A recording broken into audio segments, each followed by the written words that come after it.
प्रिय दोस्तों, नमस्कार। हमारी सांसें बड़ा सरल माध्यम है, सबसे सरल माध्यम है सत्य से जुड़ने का। इसी पर हम वीडियो में बात करेंगे। उससे पहले अगर आप चैनल पर नए हो तो सब्सक्राइब भी करें। वीडियो को पूरा सुनेंगे तो आप इसका अधिक से अधिक लाभ ले पाएंगे। पसंद आए वीडियो तो शेयर ज़रूर करना, शेयर करना ना भूलना। और अब आप चैनल को ज्वाइन भी कर सकते हैं, मेंबर भी बन सकते हैं। सब्सक्राइब के साथ ही उसके बगल में ही ज्वाइन का बटन होगा, तो उसके सहायता से आप आध्यात्म को और गहरे ढंग से समझ सकते हैं यदि आप ज्वाइन करते हैं तो। हमने गीता सीरीज़ की शुरुआत की है, जिसमें एक गुरु शिष्य को जो जो ज़रूरत होती है वो सारी बातें बता रहे हैं, और गुरु स्वयं भगवान श्री कृष्ण है। हम चलते हैं अपनी वीडियो की तरफ। तो प्रिय दोस्तों, हमारी सांसें, सांसों की माला में, सुमरू में तेरा नाम। सांसों की जो सांसें हैं हमारी, ये बड़ा ध्यान का भी सबसे प्रभावशाली माध्यम है। और जितने भी आध्यात्मिक गुरु हुए हैं, या जितने भी जो आध्यात्म विकसित हुआ, स्पिरिचुअलिटी विकसित हुई, जो कहीं ना कहीं वो सांसों से ज़रूर जुड़ी हुई है। कई सारे हैं उसमें, बहुत सारी चीज़ें हैं, अनेक अनेक अनेक विद्याएं हैं मन को रोकने की, मन को, लेकिन कहीं ना कहीं सारे केंद्र इस सांस पर जरूर आते हैं। कहीं ना कहीं सांसों से संबंध जरूर होता है। आपकी जो ब्रीदिंग है ये बड़ी कीमती है, क्योंकि एक एक तरफ तो इस सांसों की खासियत ये है कि ये इस शरीर से जुड़ी हुई है, आपके मन से जुड़ी हुई है, आपसे जुड़ी हुई है। नहीं, एक तरफ ये शरीर और मन से जुड़ी है, और दूसरी तरफ ये उस परम से जुड़ी हुई है। जो सांसों का जिन्होंने विज्ञान और गहरा इसमें खोज की, तो उन्होंने कहा कि ये सांसें जब आती हैं तो कहीं से आ रही हैं, कहीं शून्य से आ रही हैं। और जब जैसे आप सांस लेते हैं, सांस लीजिए अगर अभी आप, तो सांस लेने के बाद ही ये कुछ समय के लिए रुकती हैं, कहीं जाती हैं, कहीं विलीन होती हैं। संतों ने कहा कि उस अनंत, उस शून्य से कहीं ना कहीं ये जुड़ती हैं, वहां तक पहुंचती है और फिर लौटती हैं, फिर ठहरती हैं कुछ देर के लिए। इसी ठहराव पर रुक जाना है, यहां इस ठहराव तक हमें इसको पकड़ना, इस तक पहुंचना। इसलिए सांसों पर ध्यान, क्योंकि ये सबसे सरल मार्ग है सत्य से जुड़ने का। जैसे कोई व्यक्ति क्रोधी होता है, और सांसों का अगर हम महत्व की बात करें, तो जैसे कोई व्यक्ति क्रोधी होता है, आप देखिए, या क्रोध करने वाला खुद देखे, जब क्रोध आएगा तो आप देखेंगे सांसों की रिदम, अगर आप जरा होशपूर्वक हैं, जरा जागरूक हैं, तो आप देखेंगे सांसों की रिदम एकदम बदल जाती है। सांसों का चलना दूसरे ही प्रकार से होता है, सामान्य नहीं रह जाती, एकदम बदल जाती है। और ये क्रोध का मन में आ रहा है, ये तो शरीर का भी विषय नहीं, मन का है, तो सांसों का संबंध मन से और शरीर से तो है ही। जब कोई रोग होता है, बीमारी होती है, तो सांसें, घबराहट होती है, तो कहाँ सांसों में आप देखते, तनाव आपको देखने को मिलता है, स्ट्रेस देखने को मिलता है, सांसें तेज चलने लग जाती हैं। तो शरीर से भी तो संबंध है ही, हम सभी जानते हैं। मन से भी संबंध है क्रोध में। ऐसे ही जब वासना उठती है, काम वासना, तो जिसके भीतर काम वासना होगी, भड़केगी, उठेगी, जैसे ही उठेगी, जैसे ही उठ रही होगी, और जब उठती ही है, जब प्रबल रूप में होती है, सांसें देखना जरा अपनी, आपके भीतर जब उठी हो तो जरा देखना तो सांसों कैसे बदल जाती, कैसे बिल्कुल सांसों की रिदम जो होती है एकदम बदल जाती है, एकदम बदल जाती है। यानी सांसें सब कुछ बताती हैं, सब बता रही हैं कि कब क्रोध आ रहा है, कुछ तो हो रहा है, कुछ हो रहा है आपके भीतर जो गड़बड़ है, सांसें तुरंत बदल जाती हैं। चाहे वो क्रोध हो, चाहे वो काम हो। ऐसे ही लोभी चोर जब चोरी करता है तो सांसें उसकी दूसरे प्रकार से ही चलती हैं, सामान्य परिस्थिति में दूसरे प्रकार से, एकांत में दूसरे ही प्रकार से सांसें चलती हैं उसकी। ऐसे ही लोभी की सांसें, जब लोभ की भावना भड़कती है, सांसें भी एकदम बदल जाती हैं। क्या आपको पता है? जब आप प्रसन्न होते हैं तो सांसें दूसरे प्रकार से होती हैं। जब आप दुखी होते हैं तो भी सांसें दूसरे प्रकार से चलती हैं। ये सांसों को जाने, सांसों का जिन्होंने विज्ञान समझा, जो ब्रीदिंग साइंस है, यानी ये जो विज्ञान है सांसों का, इसको समझने की जिसने कोशिश की, जिसने जाना, उसने देखा कि जीवन के हर पहलू में सांसें बदलती, अब अलग अलग तरीके से व्यवहार कर रही हैं। और जब आप ध्यान में होते हैं तो सांसें एकदम दूसरे प्रकार से होती हैं।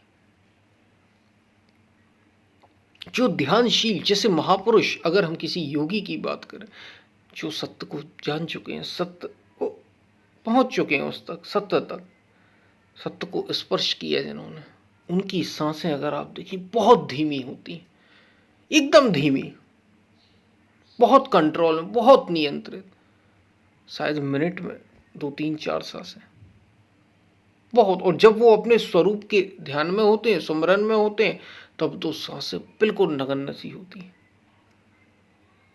और सामान्य मनुष्य जो जीता है, जो बड़ी तेजी से जीवन जी रहा है, उसकी सांसें बड़ी तेजी से चलती हैं, बड़ी तेजी से।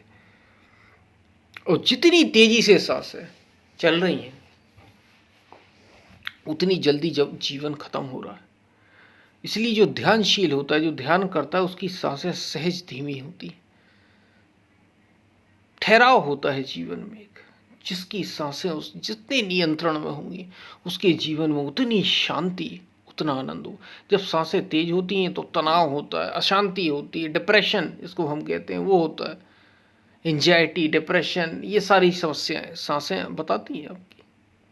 और जब एकदम आप शांत भाव में होते हैं, जब सांसें आपकी नियंत्रण में होती, धीमी होती हैं, आएगी ही शांति। और ये पता कैसे चलता है? आप भी सांसों पर ध्यान देना शुरू करें। अगर सांसों पर ध्यान दिया, चलिए हम बहुत आगे तक नहीं पहुंचे, हम शून्य तक नहीं पहुंचे, लेकिन अगर आप ध्यान देना जरा सा शुरू करते हैं तो ये बहुत मददगार होगा आपके जीवन को। जीवन के द्वार खुलना शुरू हो जाते हैं आपके लिए। जीवन में भी एक बोध जागृत होता है। आप जैसे जैसे अपनी सांसों के प्रति सजग होंगे, जागरूक होंगे, एक बोध जागृत होगा आपके भीतर। क्योंकि सांस सबसे सरल माध्यम है सत्य से जुड़ जाने का। अगर आप बहुत गहरे सांसों के प्रति सजग रहे तो आप बहुत सत्य के करीब होंगे, बहुत करीब। क्योंकि हमने बताया ना, जैसे सांसें आप ले रहे हैं फिर रुक रही हैं तो सत्य तक जाती हैं,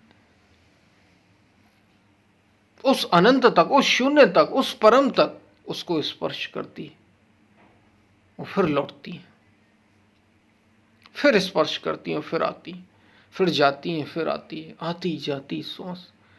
ये आपको सजगता देती है अपने विचारों के प्रति। सहज जब आप सांसों पर ध्यान देते हैं, ऐसा आप देखेंगे विचार धीरे धीरे धीरे धीरे, जो भागदौड़ लगी है विचार की, ये भी शांत हो जाएगी। ध्यान की बड़ी गहरी विधि है, बड़ी सरल भी और बड़ी गहरी भी सांसें। कुछ छेड़छाड़ नहीं करना, सांसों के साथ बहुत से प्रयोग नहीं करना, क्योंकि अलग अलग प्रयोग हैं। कई योग के प्रयोग हैं जिसमें आप सांसों को अलग अलग ढंग से चलाते हैं, उससे मदद मिलती है, लेकिन हमें उसका भी प्रयोग, हमें केवल सहज ध्यान देना सांसों पर। जीवन बदलना शुरू हो जाएगा, ध्यान लगना शुरू हो जाएगा। जो कहते हैं ना, ध्यान नहीं लगता, ध्यान नहीं लगता, और सांसों का ध्यान तो सबसे कठिन, लगना शुरू हो जाएगा धीरे धीरे। लेकिन धीरे धीरे रे मना, सबसे सरल ध्यान है, सबसे सरल विधि है अपने से जुड़ने का, या यूं कहें उस परम से, परमात्मा से, अनंत से जुड़ने का। सांसें सबसे सरल माध्यम, और ये बताती हैं। अब बस आप जागरूक तो हो, जरा सजग हो अपनी सांसों के प्रति, ये हर चीज बताती, सब कुछ बताने लग जाती हैं आपकी सांसें। कब क्या हो रहा है आपके साथ, आपके भीतर की एक एक चीज सांसें आपकी बताती हैं। जो जितना सजग होगा अपनी सांसों के प्रति, अपनी ब्रीदिंग को लेकर जो जितना सजग होगा, जितना अवेयर होगा, वो उतना ज़्यादा गहरे से अपने को समझ पाएगा। और जो जितना अपने को गहरे से समझ पाएगा, वो लोगों को, दुनिया को, संसार को, प्रकृति को सहजता से, आराम से, उतना ही गहरे से समझ पाएगा। क्योंकि जो अपने को जानता है वो सबको जानता है। मज़े की बात है, लोग दूसरों को तो जानते ही जानते हैं, सबको जानते हैं। वो कहते हैं मैं उन्हें भी जानता हूँ, उन्हें भी जानता हूँ, वो कैसा है, ये कैसा है, लेकिन खुद को हम कुछ नहीं जानते। तो कैसे तुम दूसरे को जानते हो? खुद को जाने बिना दूसरे को जाना ही नहीं जा सकता। सब झूठ, सब कल्पनाएं हैं आपकी। आप कुछ नहीं जान रहे, आप बस आप अपने ही एक तरीके से रिफ्लेक्शन उसमें देख रहे हैं, उसे उस नज़रिए से देख रहे हैं। आप किसी को नहीं जानते वास्तव में। क्यों? क्योंकि आप अपने को ही नहीं जानते। और अगर जानना है तो सांसों से जुड़ना पड़ेगा। सांसों की माला में सुमिरा मैं तेरा नाम। इसलिए सुमिरन में भी जब कहा, जैसे नाम का सुमिरन जब किया जाता है, तो सांसों को माध्यम बनाया। 4 प्रकार की वाणियां हैं, बेखरी, मध्यमा, पश्यंती और परा। बेखरी में तो जैसा बोल रहा हूं मैं, आपको सुन पा रहे हूं। मध्यमा, कंठ से, जीभ से उच्चारण करना, आवाज ना सुनाई दे बाहर। और पश्यंती जब आती है वाणी, इससे जब साधना होती है, इससे जब जप करते हैं, तो इसी सांसों में नाम को ढाला जाता है। ये जो सांसें हैं, क्योंकि ये माध्यम है सत्य से जुड़ने का। योग की सारी पद्धति, चाहे वो गौतम बुद्ध के, मतलब बौद्ध धर्म में हो, या जैन धर्म में हो, महावीर स्वामी के, या और अन्य धर्मों में भी, जिनने योग को जरा जाना, जो अपने भीतर मुड़े, सांसों पर उनने जरूर ध्यान दिया। इससे अछूते कोई नहीं रह पाए। चाहे भले ही मंत्र अलग हो, तरीका अलग हो, लेकिन सांसें तो बड़ा माध्यम है। क्योंकि ये जोड़ती हैं आपको इस शरीर से। ये समझिए कि ये पुल है, ब्रिज है, आपके और आपके शरीर के बीच, आपके और आपके मन के बीच, आपकी और आपकी इंद्रियों के बीच। तो सांसों के प्रति सजग होना सीखिए, क्योंकि ये सबसे सरल माध्यम है उस अनंत से। जितना ज़्यादा जागरूक हो सके, बार बार सांसों पर ध्यान लाइए। ये बहुत बड़ा ध्यान है। बार बार ध्यान सांसों पर, सांसों पर, सांसों पर। बहुत बड़ा भी है और सबसे सरल भी है, क्योंकि कुछ नहीं करना, चली ही नहीं है पहले से, बस आपको ध्यान देना है।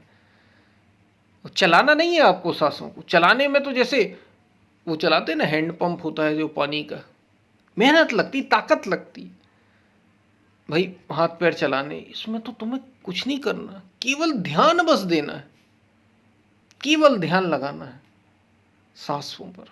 बार बार ध्यान को लाना है। जब बाहर भाग जाए फिर सांसों पर, क्रोध आ जाए सांसों पर ध्यान लगाइए, काम वासना आ जाए फिर सांसों पर आइए, लोभ आ जाए सांसों पर आइए, वासना आ जाए सांसों पर, अहंकार आ जाए सांसों पर। सांसों को सजग रहिए। ये बहुत बड़ा माध्यम है। सांसें बड़ी कीमती हैं। जुड़िए अपनी सांसों से, और माध्यम है अनंत से जुड़ जाने का। सांसों का महत्व समझ में आया होगा, और सबसे सरल मार्ग कैसे है सत्य से जुड़ने का, ये भी आपको बात समझ में आई होगी। पसंद आए वीडियो तो शेयर ज़रूर करना, और जो भी प्रश्न यदि आपका है, कोई पूछना चाहते हैं, तो कमेंट में ज़रूर पूछ सकते हैं। और अब आप ज्वाइन भी कर सकते हैं चैनल को। आध्यात्म को और गहरे ढंग से समझने के लिए आप जुड़ सकते हैं चैनल से। तो हम फिर मिलते हैं, तब तक के लिए धन्यवाद। सांसों से जुड़िए, सांसों से जुड़िए।